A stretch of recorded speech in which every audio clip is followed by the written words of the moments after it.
गुजरात से एक और दर्शक अब हमारे साथ जुड़े हैं, अमरीश दवे। अमरीश जी नमस्कार, अपना सवाल पूछिए। जी कौन सा स्टॉक है आपके पास, अमरीश जी पूछिए। हाँ जी सर, मेरे पास एनएमडीसी है, नेशनल मिनरल डेवलपमेंट, 2250 शेयर 110 के भाव से जी और दूसरा क्वेश्चन भी है मेरा कि ठीक है। नेशनल मिनरल एनएमडीसी स्टील भी है, वो 3000 शेयर है, वो 50 रुपये का भाव से। तो I am medium to long term investor, मुझे रखना लॉन्ग टर्म के लिए अच्छा होगा? आपकी क्या राय है बताइए।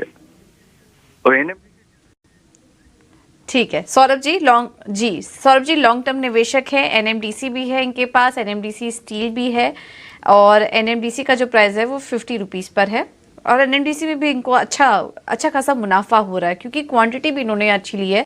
2250 शेयर्स हैं इनके पास, तो करीब 75,000 का मुनाफा इनको स्टॉक में हो रहा है।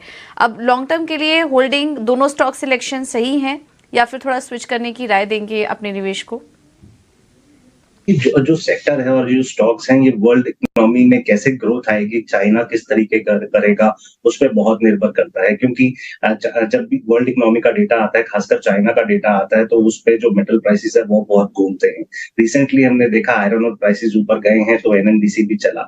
थोड़ा सिक्लिकलिटी जरूर प्ले करती है और अभी जो वातावरण दिख रहा है वो वातावरण ऐसा दिख रहा है कि वर्ल्ड इकोनॉमी थोड़ी सी धीमी रफ्तार में ही रहेगी और चाइना की जो उम्मीदें थी उस गति से चाइना नहीं चल पाएगा। मेरी समझ से एक टैक्टिकल बेट के रूप में इसे देखता हूं मैं, और क्योंकि इन्हें भी मुनाफा आ रहा है तो मेरी समझ से इन्हें बुक कर लेना चाहिए। कुछ क्षेत्र हमें जो अच्छे लगते हैं वो है capital goods, private sector banks, utilities, ये क्षेत्र अच्छे लगते हैं। यूटिलिटीज में जैसे कि एनएचपीसी हो गया, एनटीपीसी हो गया, बैंकिंग क्षेत्र में axis, ICICI bank, capital goods में लार्सन टुब्रो। अगर इस तरह के ये शेयर का चयन करते हैं तो 2-3 साल मुझे लगता है कि उसमें अच्छा पैसा बना सकते हैं।